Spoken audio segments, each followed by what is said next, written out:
I'm Kevin Long. I'm a project manager on this project, and thank you for coming out tonight. What an amazing turnout.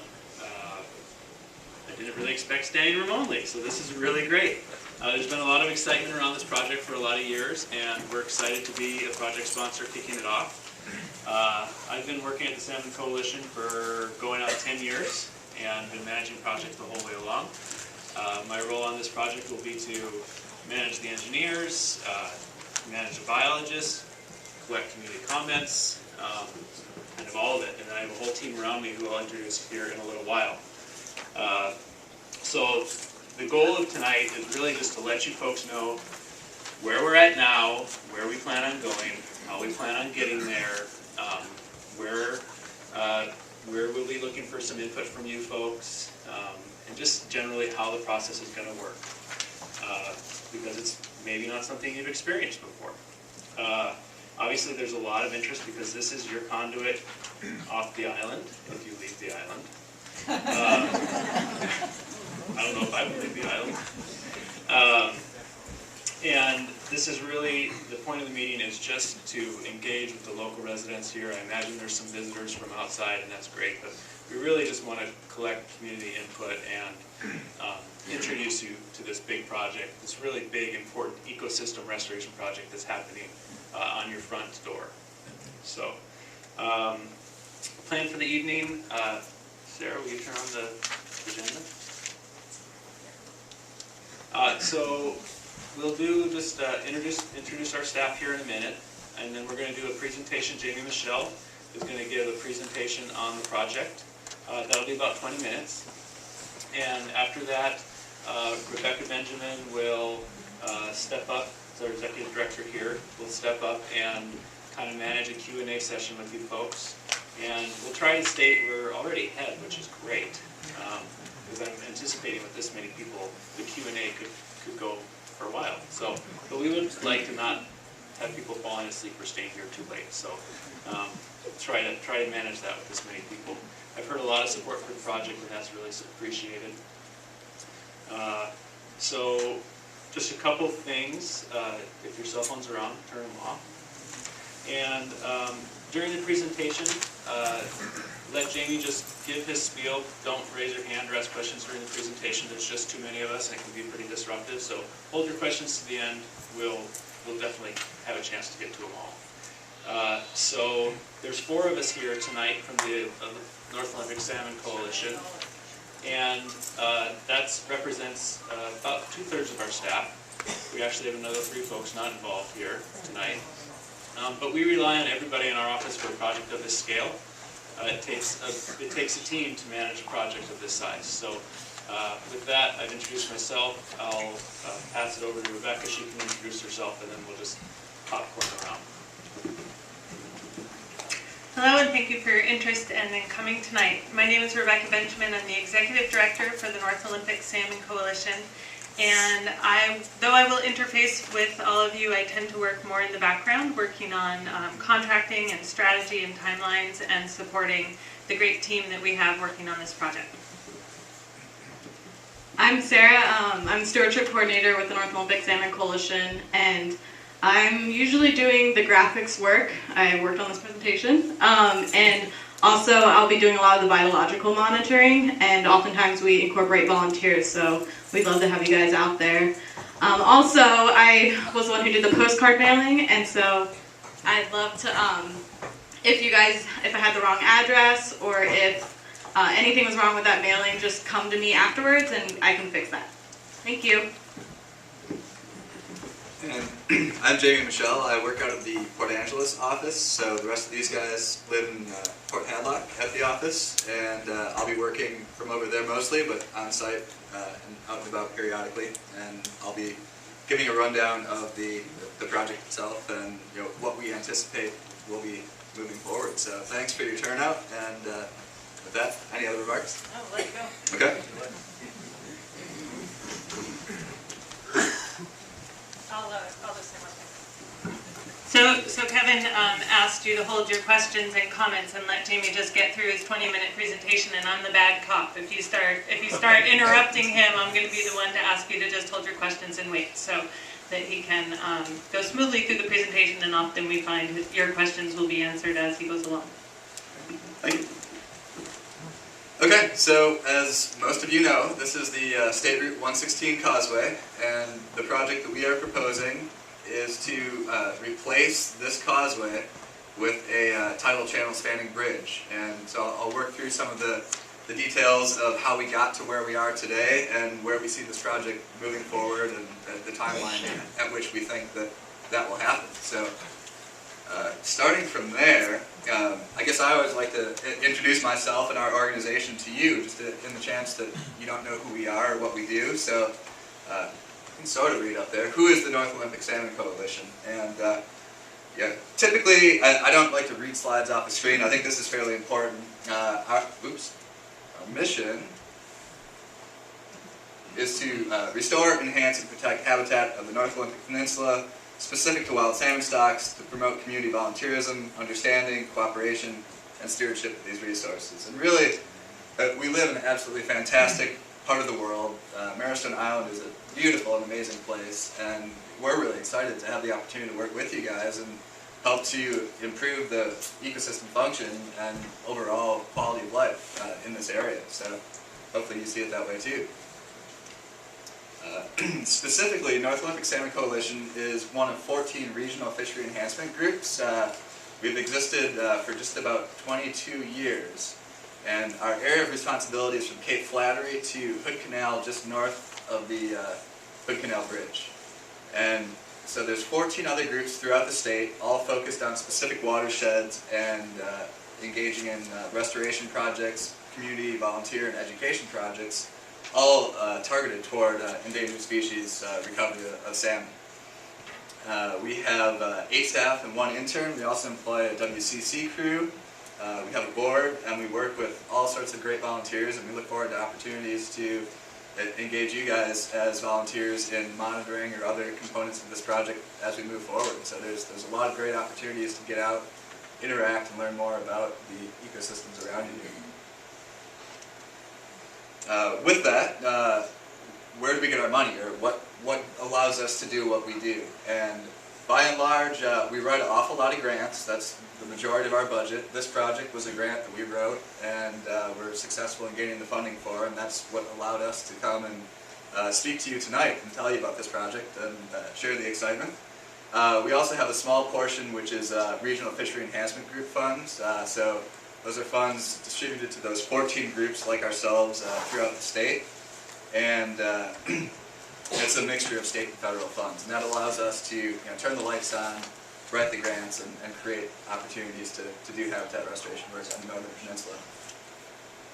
So getting a little bit more specific into this project, I think a lot of you may know the history probably better than we do, and that's part of the dialogue tonight, is just gain our level of understanding of what you know about changes through time here, so that we can do the best job possible to make this work and be something that works effectively for all of you. So going back to the way we understand it is that in the early 1900s a bridge was built across at the south end of the harbor at Scow Bay, and at that point in time you could bring a scow through there, and we see sort of a salt marsh island in the middle with a network of tidal channels on either side that connect into Oak Bay. And so these range between 60 and 100 feet wide. And then in the 1940s, the State Route 116 causeway was placed through here, along with some fill, and some culverts were installed. Then in the late 1950s, those culverts were replaced with slightly smaller culverts. And what we've arrived at today is a significant reduction in the tidal channel network. So as we look at this screen, the darker blue is the saltwater connection right now. The turquoise shows what it historically functioned like between southern Kilisut Harbor and Oak Bay. And what's been hypothesized is that the placement of this causeway and those undersized culverts has resulted in an awful lot of shoaling of sediment that's been traveling both down from the north end of the harbor and then along the Oak Bay shoreline here. And what we're hoping to do with this project is to re-engage the processes that maintain this tidal channel system by removing that causeway and putting in a bridge that allows that hydrology that connectivity of saltwater between the two systems to maintain a long-term connection between the two bays. So looking a little bit closer, I think most of you probably know these, but these are the two culverts that run underneath the causeway. Have significantly reduced the amount of tidal energy. The water is no longer driving in between Oak Bay and Scow Bay, and we've seen essentially a shoaling of the southern portion in particular. And with that, we've seen a reduction in fish passage and periodic incidents of low water quality. So what we're hoping to do, these are some very preliminary design ideas. We're about to get under contract with several engineering firms to engage in some on-the-ground field studies that we think will give us enough knowledge to be able to have a sense of what is appropriate given the natural processes that happen here. We see an awful lot of sediment transport both along the Oak Bay shoreline and then the sediment traveling down from the top of Kilisut Harbor. And so how much excavation will be required to reinitiate this tidal channel connectivity to make sure that we have enough water pressure to maintain that opening. It doesn't make sense to me to come in, build this, and have it not work. So we've hired what I think is a really phenomenal team of engineers to do some on-the-ground studies in the next several months and do some computer modeling using a hydraulic model that will allow them to understand the dynamics of the way that the tides will interact with the sediments to design a bridge that will last, be safe, and also will maintain this tidal connection. So right now we've got a lot of questions. I'm sure these are questions that you have too in terms of how deep will we excavate, what will this look like, and the answer right now is that we don't know, but we've hired what I believe are the absolute best scientists and engineers to answer that question for us. So I'm looking forward to getting this moving soon. I think we've spoken with several of the landowners in the immediate vicinity, including the Navy, about getting our engineers and scientists out there to begin some on-the-ground studies to gain a better understanding of how we got to where we are today. And once we have that level of understanding, then we can look to how do we design this moving forward. So what makes Kilisut Harbor so important from a salmon standpoint? I work for an organization that's focused on salmon specifically. This project has many benefits in addition to just salmon, but one thing that I do like to point out is the location of Kilisut Harbor with regard to the migrational pathways of salmon that originate all throughout Puget Sound. So if we look at this graphic here, all of the blue lines are the rivers of Puget Sound, Hood Canal, and the Strait of Georgia, Strait of Juan de Fuca. And then these white blotches are the river deltas, and those are really the drivers and the systems that generate significant productivity of salmon in our region. And we look at that, all these fish as they migrate out to the ocean come right through our area here. And at present with that blockage at the bottom end of the bay, they're not able to get into Kilisut Harbor itself. And Kilisut Harbor is a tremendous, I call it a salmon nursery, where it's just a shallow, warm water habitat that's full of just abundant prey species for salmon and for fish. And the fact that they can't get there easily right now sort of created the impetus for us to ask for funding to reestablish that migratory connection. In addition to the adults that are coming back into Puget Sound, have the opportunity to travel south all the way through back to their native streams.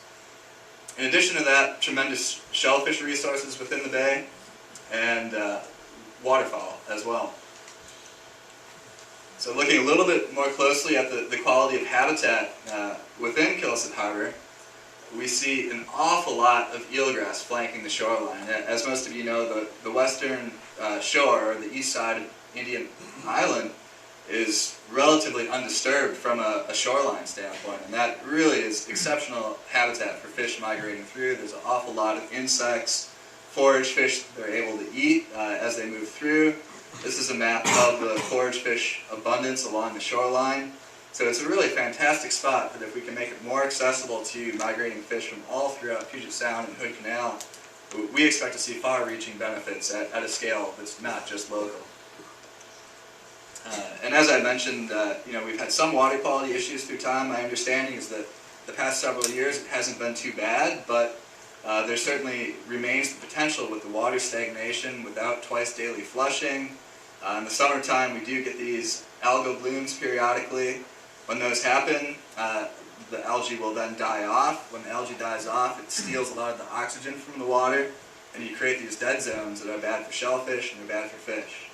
So it's another reason that we think it's a good idea to look at opening that passageway back up. With regard to this project, these are the folks that we've been working with to get the project up and running and off the ground. So I'd like to point out that about, I think 2010, the Jamestown Spilo tribe was the first group that really was a big proponent for this project. Put it forward to the Puget Sound Nearshore Partnership and Puget Sound Nearshore Ecosystem Restoration Project. And they worked and did a 10% study and sort of established the impetus that we then used to ask for the remaining funding once they had determined that this was a feasible project. Since that time, the Port Gamble Spilo tribe has been a great partner in helping to elevate the profile of this project, along with Washington Department of Fish and Wildlife, Jefferson County Parks, and the U.S. Navy. So, sort of slipping off the edge of the screen here, we have some information about the Estuary and Salmon Restoration Program. Thank you. He's a treasure. Yep. Good. You can appreciate the numbers. So we received just about $600,000 from the Estuary and Salmon Restoration Program. And that is money that we'll be using for the design and engineering. So the studies that we're talking about and getting this project to a point at which we can then hire someone to go out and build it.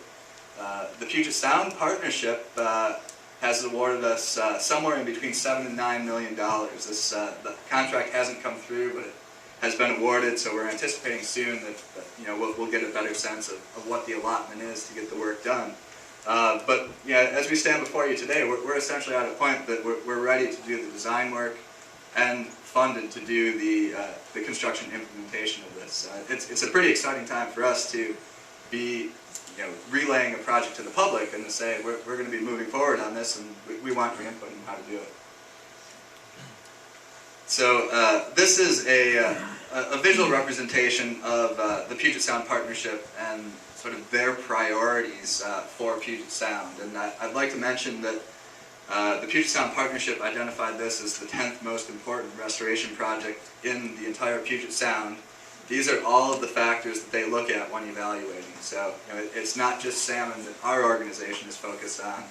These are our funders, and this is what they want to see happen for Puget Sound. So this is a really a unique opportunity, and it's a fun project to be a part of. So with that, I'd like to introduce our engineers. They're not here today, but when we hold a future meeting update, we'll bring them out, and it'll be an opportunity for you to interact not just with us locally, but with some of the preeminent experts, both regionally and nationally. So Cardinal Entrix is a global engineering firm with the Seattle office that we'll be working closely with. Coastal Geologic Services is located in Bellingham and has a tremendous wealth of knowledge with regard to shoreline change in our region. I think that's really important to understand how the sediment will move through the site and get a sense of what it's going to take to keep that tidal connection open. KPFF is a global engineering firm, again with the Seattle office. They do an awful lot of bridge and roadway work. Shannon Wilson is a consulting engineering firm that will be working on the geotechnical aspects of the bridge.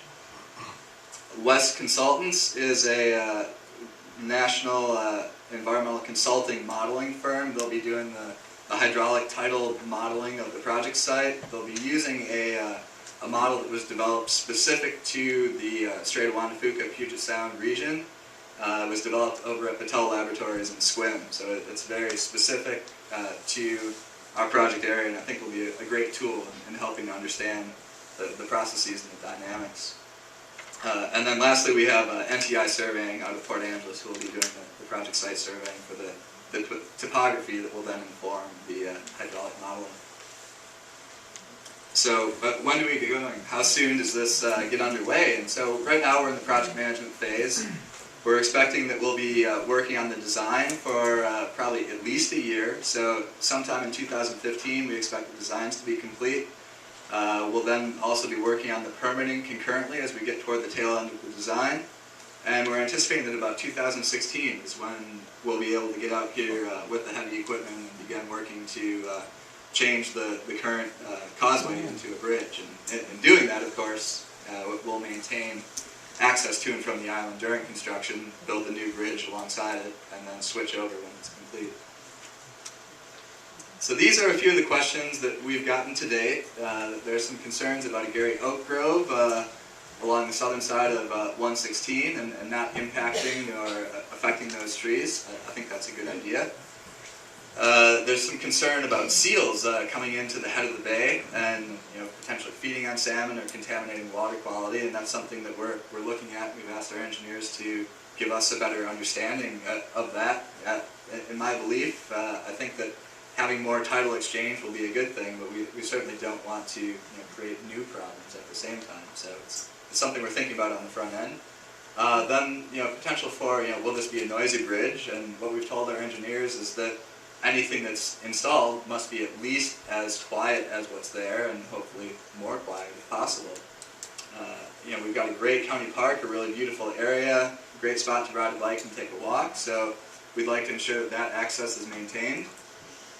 The overall aesthetics of the bridge, I think if you're looking out on that, or crossing it on a daily basis, it's something that we're interested in what you guys want to see and have installed. We've got a native Olympia oyster population that's located on the north end of one of the tidal channels, in addition to tremendous shellfish resources all throughout Kilisut Harbor, and that's something that we're focused on improving water quality and habitat in this project. And then we've heard some questions about Rat Island, and if there may have been some modifications of that old sand spit that used to be there, and how that may have affected sedimentation within the bay. So that's something that we're here to get your input and feedback on. And that's all I've got. So thank you, and we'll take questions.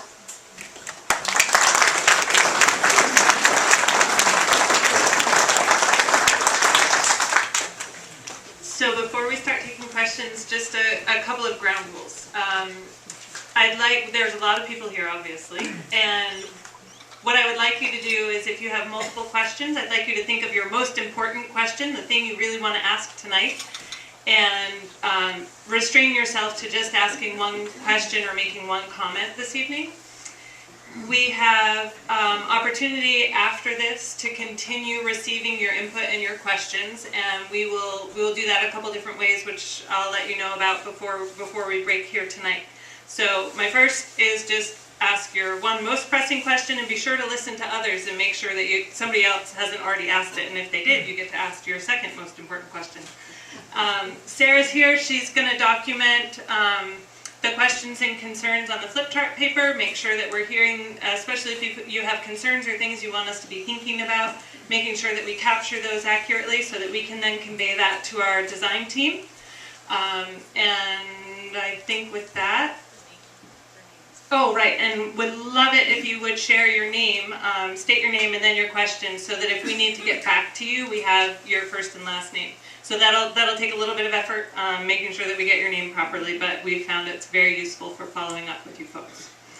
Okay, please raise your hands and we'll call on you the best that we can. Yes? Will this bridge be designed so that it's flexible enough to accommodate sea level rise over time? Absolutely. Can you That's repeat something. the question?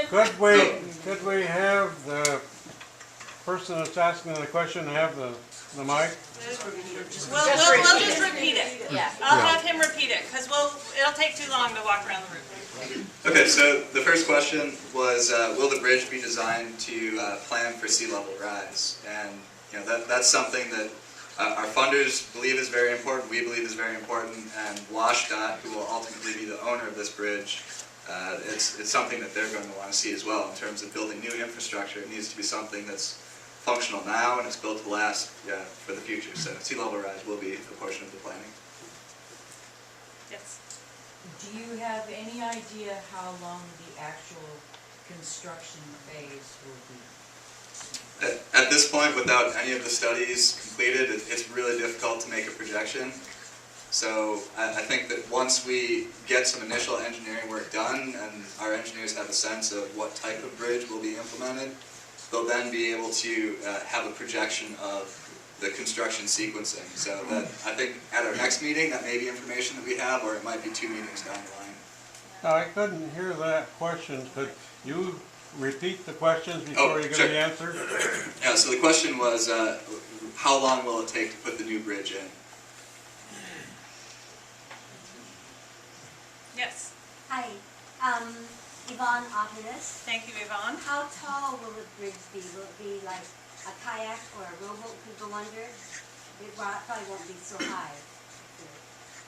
So the question was about the height of the new bridge, and again, at this point, we don't know specifically, without the engineers having produced a design. But I would anticipate that it would be very likely that there would be passage for a small watercraft, and just with we don't want to see a huge boost in elevation above what the existing roadway is, but it'll be subject to whatever is the most appropriate for the modeling and the engineering studies in terms of creating a structure that's appropriate.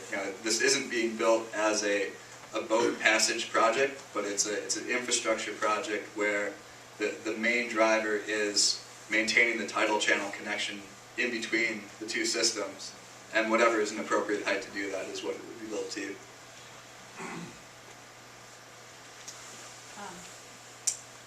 The gentleman in the back. In the excavation of And your all name, please? Jim Surgeon. Jim Surgeon. With all the excavation of all the silt that is built up over time, what will happen with the silt, and is there any pollution threat from any metals, heavy metals from the Navy vessels and stuff that have been around in the past? Yeah, great question. So, question over the sediments that have accumulated here, and what will be the fate of them? Where will they go once they're excavated? And is there any potential for contamination? And again, that's something that I think is really what we're tasking our engineers to do. Is they'll be taking borings and samples of those sediments. I think we could have them do an analysis to see what we're looking at there. Are these just is it just sand and silt? Is there a contaminant there?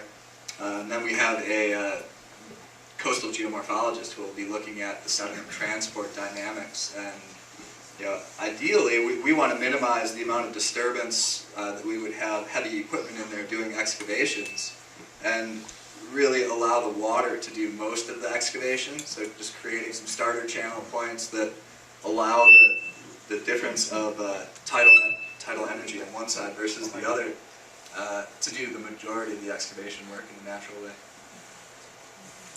Kathleen Waldron. I like the concept. I just have the question of aren't the fish now going through the channel that's already there next to Indian Island? I think, so the question was, are the fish getting through a different way? And absolutely they are. So right now the fish would be going through Portage Canal or around on the east side of Marrowstone Island. And those are both ways to get from A to B. They're a little bit more vulnerable to predators, and they don't offer as high of quality of habitat as Kilisut Harbor. And so they're able to get there. I think that the overall vigor of the fish would be improved if they're able to directly access Kilisut Harbor. I'd just like to say that I think the ship canal is probably actually a detriment to juvenile salmon passing through it. There's a reason people cutthroat fish down there, is because the cutthroat get to hang out in that deep water and pick off juvenile salmon as they're passing through. So that's really not a great route for the fish to be taken. They want to be traveling in shallow water with low velocity currents. That's not what we have in the ship canal. So. Yes. Hi, I'm Leonard Johnson. How deep will the water be in the channel? Like at a low tide, will there be a significant depth of water in the channel itself? Good question. So the question was about the depth of the tidal channel, how deep the excavation would be. And at least in the 10% designs that were completed in 2010, the indication was that the excavation would be to about +5 feet. And without doing any hydraulic modeling or really detailed coastal sediment transport analysis, I wouldn't say that that's certainly what it will be. I think we'll have an answer for you soon, but right now, that's something that will be studied, and we'll know better what tidal depth will exist that would actually allow that connection to be maintained. So, Well, you said +5 foot, but at an extreme low tide of, let's say, -3 foot, will there still be water flowing through, or? so again, we'll have a better sense when the design engineering is complete, but my expectation is that this would be dry a portion of the time. It would be a mud flat sort of tidal channel system that periodically has water, periodically doesn't, but would have twice a day flushing. There was a question in this area that I keep missing. This project, I suppose, will enhance the eelgrass beds? That's a good question. I think the habitat that eelgrass.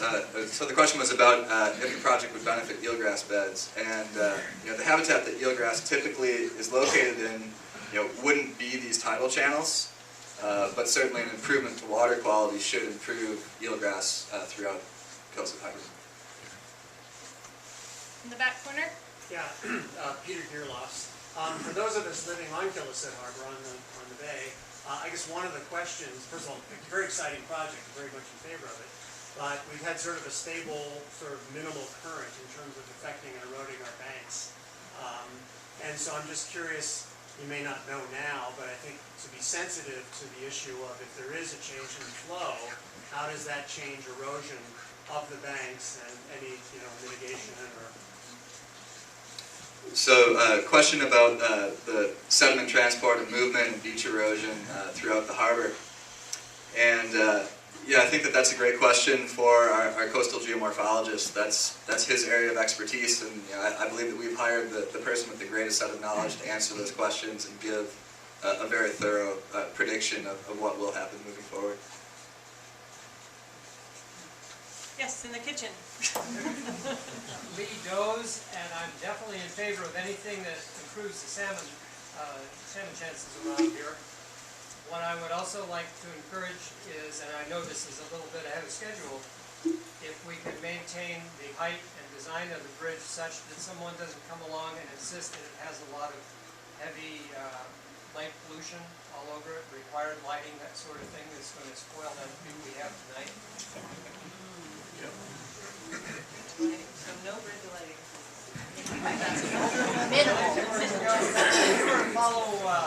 You're making high enough for a navigable waterway. I mean, then you start bringing in a lot of other rules and regulations that are going to be problematic as far as view and extra lighting and such, and more traffic.